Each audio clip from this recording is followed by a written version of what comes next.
For today's Brawloween video, we're going to do something I've never done before. And we're going to play two different variations of the same commander in today's video with Agatha of the Vile Cauldron. And since I'm doing two decks today, there's going to be two different deck techs. We'll put that at the front of each set of gameplay. And I'm going to show two games of each. And then I'll put the deck tech for the second deck in front of the other two games. So that's how this will split out.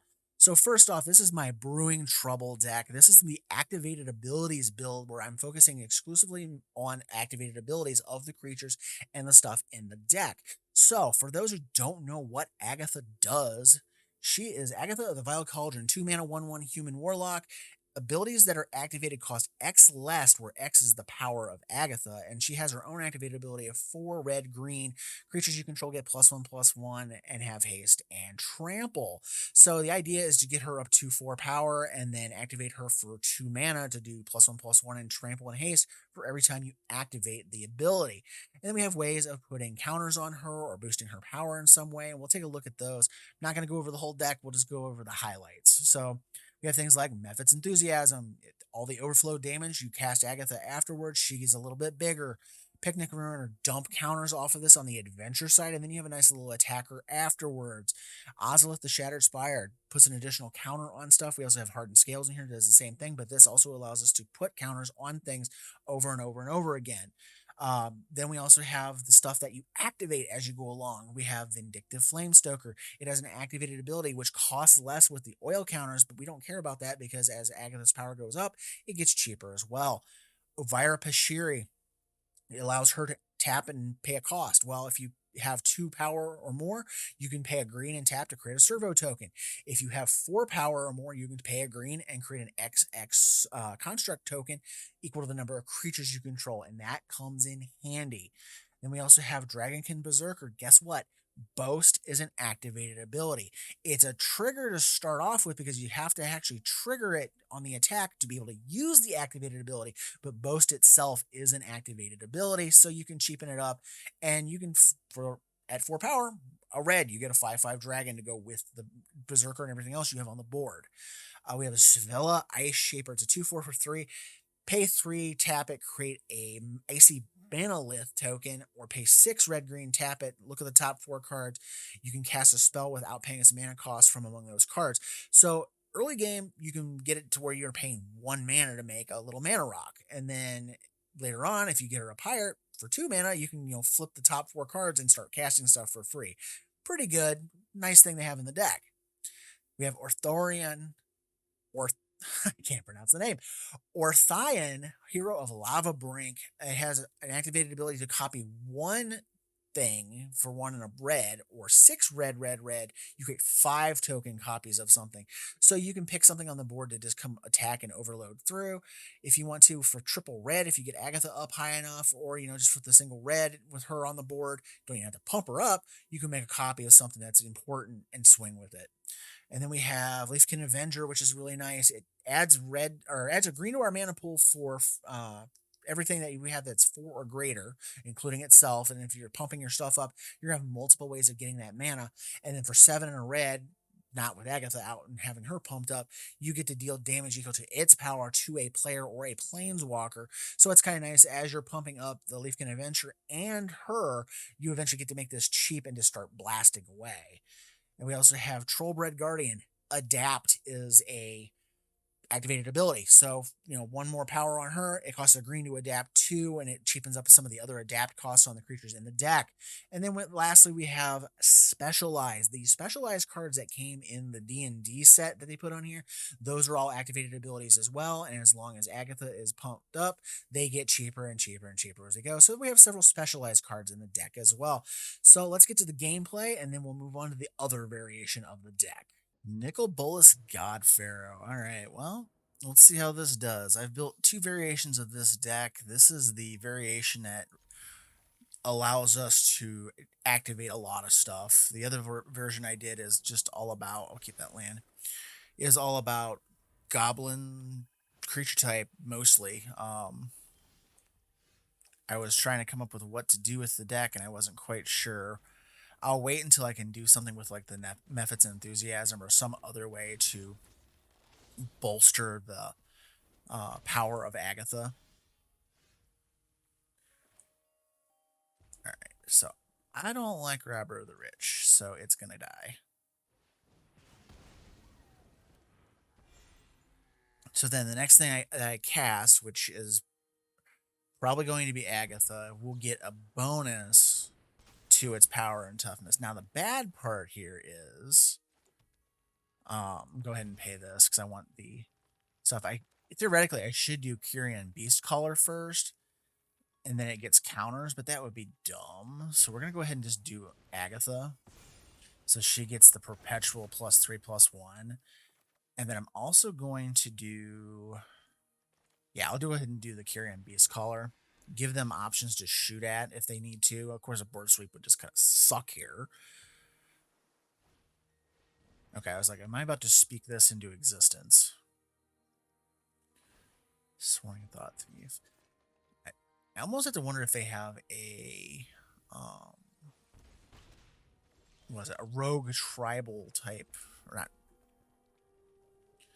I'm not sure. Let's do Hardened Scales for the Beast Caller, and then we're gonna do the Legion War Boss. Drop that down, and then everybody in the pool. All right, now the board sweep would just suck, but I guess we'll see.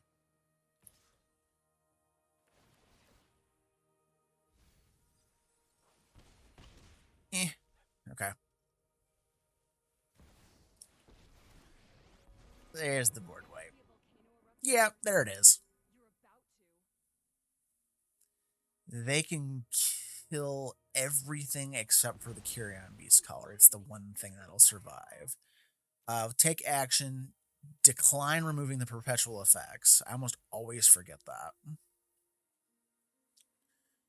We will replay Agatha just to get her back on the board. It also makes the Beast Caller bigger. Chandra can go away. We don't need her ticking up and lighting us on fire while we're doing it. Now, if they single target the Beast Caller, I just dump all the stuff on Agatha. Like I said, they do that. There's 4 counters going on to Agatha. So, yep. It's like that's a nice 8/6 for my troubles. Yeah, we'll just pop him back off the board. And let's see here. Let's give them. We'll give them a couple of toys to target. 2, 3, 4, 5, 6, 7. Yeah, they can't recast it just yet, unless they have Dark Ritual. Then I'd be in trouble. But does not look like they have it. Except be what, 1, 2, no, 3. Yeah, they would need an untapped land and a Dark Writ to be able to cast that. What did they get? An Incubation Druid and Revive the Shower. So they can bring something back from their graveyard. Like they can probably go get that Chandra, but they didn't do it. That's a little surprising. Yeah, we're going Old Gnawbone. And yeah, we're just gonna swing. I want them treasures. And we'll wait. I'm not gonna overextend because there could be something nasty coming my way. Alright, there's the God Pharaoh. Probably gonna take out Old Gnawbone. No. Okay. That was like the screw it, we're just gonna do this because you're dead. I mean, there's a lot of damage sitting on this side of the board. Ginny Faye. All right, let's see what we can do with that. Oh, it's the first time I've seen Leafkin Avenger today. Yeah, but the problem is the rest of the hand is garbage. Okay, this has a mana dork in it, so let's go ahead and keep this hand.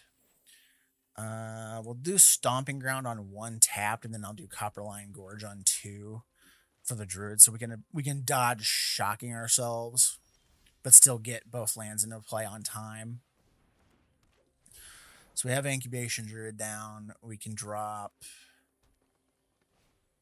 really not a whole lot of anything. Maybe Agatha. But otherwise, I'm not flame sweeping right now. There's no point. So next turn, it's either, burn down the house to make a bunch of devils, or I can do Incubation Druid and activate it to become the 3/3 version. I think I like that plan, because then if they go to try to shock it or try to swing with Renata, you can block and activate and kill the Renata. Well, that's interesting. It lost the green pip, but then it gains those. Okay, well now I can't do the chump without losing my guy. All right, so we're gonna have to take this hit because I don't want to lose the Incubation Druid. So, all right, time to adapt, and then my turn. All right, so we have Ovira Pashiri, Goro. The Henge is an option. The Copper Dragon is an option. Let's get the Copper Dragon online, and we'll play her as well. No attacks, because the Copper Dragon can block the Likeness of the Seeker if I want to. Could be that I just take the 9 and then smash back the next turn. I'm not sure. I like Ovira, or Ovaya. God, I can't even say it today. In this deck, because if you get Agatha up, you can basically get like big construct tokens and whatnot for very little cost. All right. So let's drop the Great Henge in the first main. Let's go ahead and hit them with the Copper Dragon, see what kind of treasures we get off of it. 3. Okay, that's not awful by any stretch of the imagination. We'll end the turn. We can activate this for 4 off of Agatha, which then allows us to block the Likeness with a 4/4, because I have 4 creatures.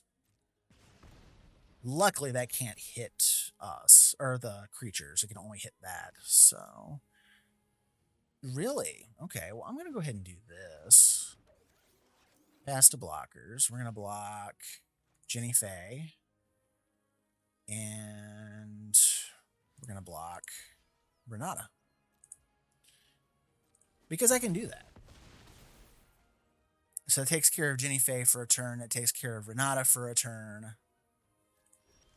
Well, for the rest of the game, probably, but all right.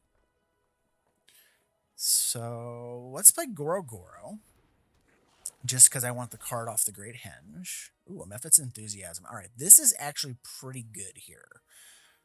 What do I do with that?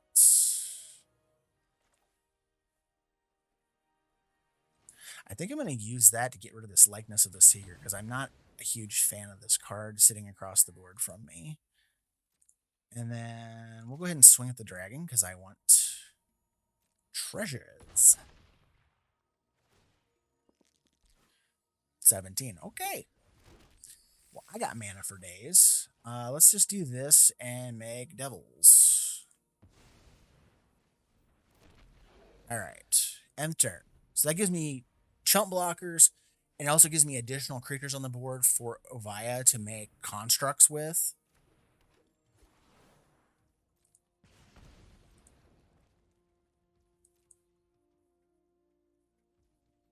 All right, so I'm going to use this. I'm just going to burn treasures to make big constructs with, because I can do that. Oh, that is just not right. All right, we have Storm the Seed Core, which gives us counters and makes this so we have a trample until end of turn. So, yeah, we're going to Storm, and I'm going to put the counters on Goro and Agatha. I'm going to put 1 on this and 3 on Agatha. So now they're all nice and big and dumb. All right. So yeah, everybody but these two into the pool. Because I can actually use Agatha's activated ability multiple times because of all the treasures that we have. And that now that she's a 4/4, it costs a green and a red to activate her pump ability. So they're toast. So yeah, we're just gonna go activate, activate, activate, auto pay, activate, auto pay. Yeah, I'm just gonna keep doing this over and over and over again. Until you go boom. And now for the second variation of deck, this is my Goblin Stew deck. I came up with this as a variation of the original deck because I just wasn't having a ton of luck with that deck. People would actually get me dead before I'd actually do anything with the activated abilities, even if I was messing with Agatha. And the deck relied very heavily on Agatha to be on the board to cheapen up those activated abilities to actually do anything. So I made the deck a little less reliant on Agatha, but could do really fun stuff if she was around. So we made a hidden Goblin deck instead. So not going over everything because a lot of the stuff carried over from the other deck in terms of like the +1/+1 counter synergies and stuff like that to get Agatha bigger and in this case pump up a lot of the goblins too. So let's look at some of the goblin specific stuff, and these are things that I would not normally play in a goblin deck, but we have green access this time, so let's take a look at those. First up is Goblin and Archimancer, makes all of our red and green stuff cheaper. Kind of acts like a mini mana rock. We have Pashalik Mon. Since we're playing around with all of these goblins, I thought it'd be kind of fun to make it so we can sacrifice and widen our board out if we wanted to, or just ping our opponents, especially if they want to try to punish us with a board wipe. We have Shared Animosity, because this is now a Goblin Creature Type Matters deck. Shared Animosity is here, so as we're swinging with the goblins, they get bigger and bigger the more goblins we swing with. We have Goblin Chieftain, which also gives our goblins haste, +1/+1. Again, the creature type matters. Hobgoblin Bandit Lord, same thing. Makes our goblins bigger, but then it also has an activated ability on it. It doesn't get any cheaper with Agatha because it only costs a red. But you can, activate something like Cranko Mob Boss, which is coming up here in just a little bit. And as for every creature comes into play, you can shoot a plane or shoot somebody in the face. It's any target really, but you can hit them in the face with the damage off of this. We also have Grumgully the Generous. It's a goblin shaman that doesn't see a ton of play, but it makes all of our goblins bigger with counters. Now, it doesn't put a counter on Agatha. It's a little bit of a nombo there, but it works with everything else that we're messing around with. And the aforementioned Cranko Mob Boss, just really good to flood the board with goblins. And if they don't deal with it, you're going to overrun them really quick. We also have Rulik Mon's War Chief. I just wanted to play this because it was a green-red goblin, and I thought it would fit in the deck theme. So he's in here, even though he's not the best thing in the world, but he's pretty decent. And then we have Siege Gang Commander. Again, flood the board with goblins and then be able to fling them later. And then we have Assault on Osgiliath. This one's actually a fun finisher if you get to do it. I've had it discarded several times as I've played it. Triple red X, amass orcs X. Orcs and goblins you control have double strike and haste until end of turn. So anything that you played or anything that comes off of the assault gains double strike. Well, if you have a bunch of the stuff that puts counters on things when they come into play, like Renata, like the Great Henge, stuff like that, those things will come into play much bigger than the 1/1s or whatever in terms of the other multiple goblins that you get to come out with. And this thing comes out nice and big and then hits with double strike. So this is the hidden goblin variation on the deck. Let's take a look at that gameplay, and then we'll talk about both of them at the end of the video. Giada, the Font of Hope. Let's go. Life gain kind of wrecks red decks, but, we'll see.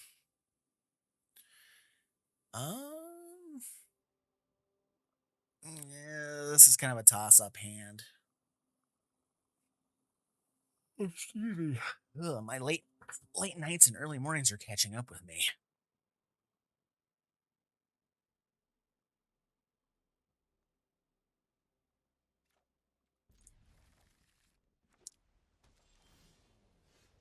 Oh, getting a ruby is actually pretty useful here. So hopefully, I want lands, but that helps.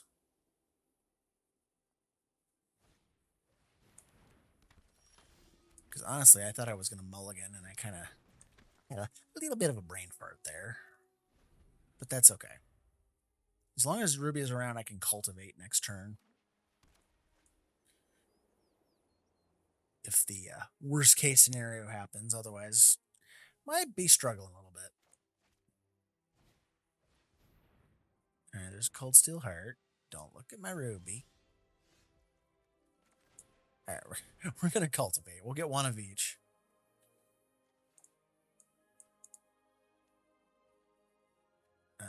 Put the green down, I guess. It doesn't matter. That's all we're doing right now is dropping these. If I had like a Snakeskin Veil or something like that in my hand, it would matter a little bit more. Then the green would have to be in hand.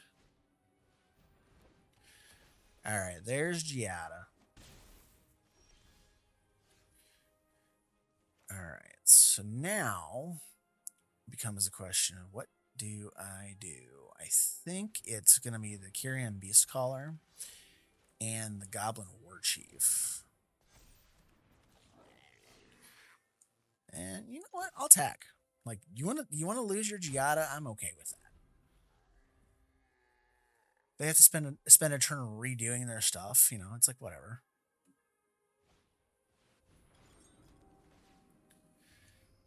All right, so now we can do, because Kranko can come down with haste, and I have enough red mana to play one other goblin, probably the Fire Leaper. And then I can tap Kranko for a bunch of goblin tokens. Pretty decent.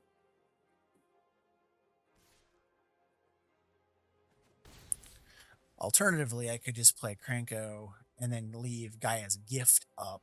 Ooh, but that. It's like, but that.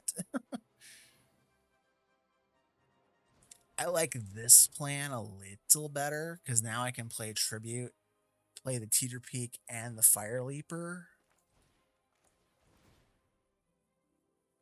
Plus that makes the Beast Caller bigger.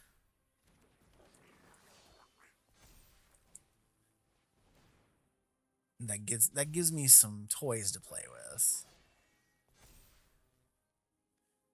All right.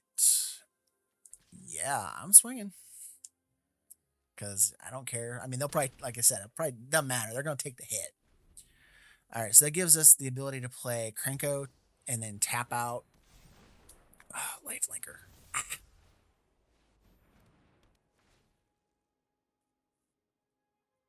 I'm just trying to think. That would give us...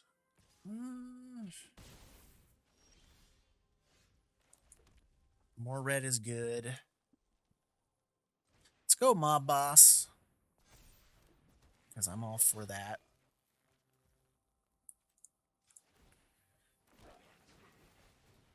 Those will all come in nice and big. That'll give me the ability there too. I gotta keep 2 mana up for Gaia's Gift though. That's important. We have to survive 1 turn against this Baneslayer Angel. And then I can play the Goblin Bombardment and shoot it out of the sky. Okay. They didn't want to tangle with Kranko. The Hidden Goblins win! Hidetsugu and Kairi. Alright. Played that deck a few months back. Wasn't my favorite. I'm not a fan of this hand. It's a little too heavy. Okay, this is better. And I still managed to get one of the token and +1/+1 counter doublers in hand. So that's pretty good. So let's go green, Hardened Scales. 2, we'll do Arcane Signet, and then that either leaves us, depending on what we get with mana, we could do the Pillage the next turn, or we could do the Goblin Chieftain. It just depends on what we got. Uh-oh. Artifact or creature. Okay, so they can... Alright, so they took out our Chieftain, which sucks, but, you know, it is what it is. I was just glad they didn't take the Arcane Signet, to be perfectly honest. And there goes doubling season, I'm sure. Alright, so passage. Let's go get a land off this. We're going to play the Legion War Boss. Let's go get a... What do we need? Probably a red. And then let's go ahead and play the War Boss just to get, you know, tokens down, get them rolling. because the pillage is not that important, and I can't cast it this turn anyways because of the tapped land. Good lord. All right. So let's go ahead and do the pillage, cash out the Burnished Heart. They're playing the kill all creatures deck, which really doesn't work well for us. So much lost to discards and creature kill. All right. I guess let's try Renata. See if she sticks around for a turn or two. It's all we can really do. I mean, I could have popped off Agatha, and then she would have come in as a 3/3.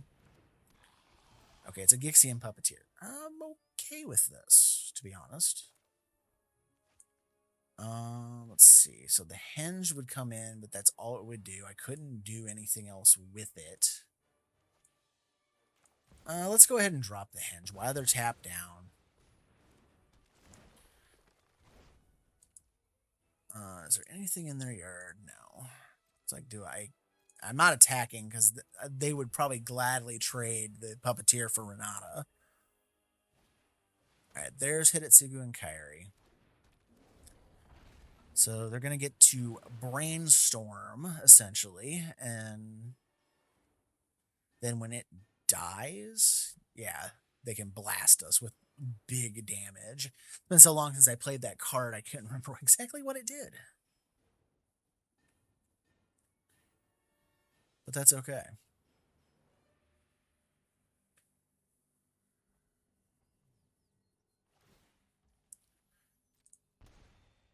That's pretty good in there, actually. All right, we'll go ahead and gain the life just to put the life back on our side. All right, so Assault on Asgiliath we could do for 4, which doesn't do us a lot of good right now. I think we're going to play Agatha. She'll come in with 2 counters on her. Or 4 counters. Wow. That was unexpected. I didn't think it would go that big. But, whatever. Storm a Seed Core would be okay, but then it doesn't really do that much.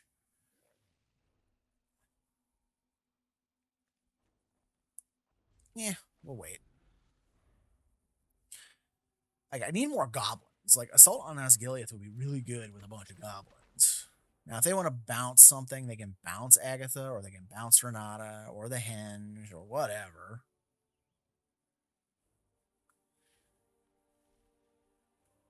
The Henge is actually the best thing. Hand. Sorry, I had to think for a second. Because then I couldn't recast it without doing other things. All right. So let's try her again. Let's see if they have a counter. No. Let's try Pashalik Mons. All right. No attacks. On the turn. So Pashalik Mons is in the deck to widen our board, basically, with the Goblin tokens, which is kind of the idea here, because now Agatha can basically pop off, and as we're making these tokens, the Renata, the Hint, like all this stuff will take care of it. I mean, you're gonna kill the other Goblin. That's okay. I have Rulik. I'll kill that little doof. Less blockers to work with. All right, so we'll drop this. Let's drop Rulik Mons. Draw a card. That's funny in a very haha kind of way. Let's go ahead and drop this. All right. I could activate that, or I can use Pashalik to turn the board wide.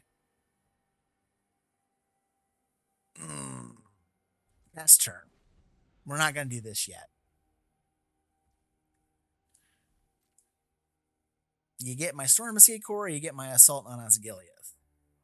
Which honestly, that Assault is the better card. Because if you let me give this stuff double strike, you're going to be in a world of hurt.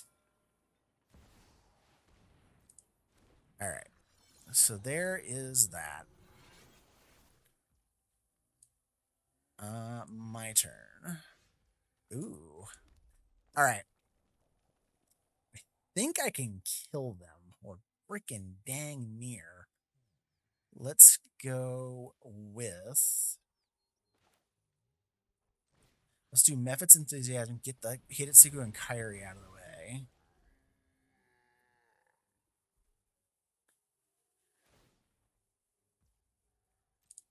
Yeah, I'm okay with that. Because you've already drawn through a few things. Okay. And then yeah, we're just gonna do the turbo pump.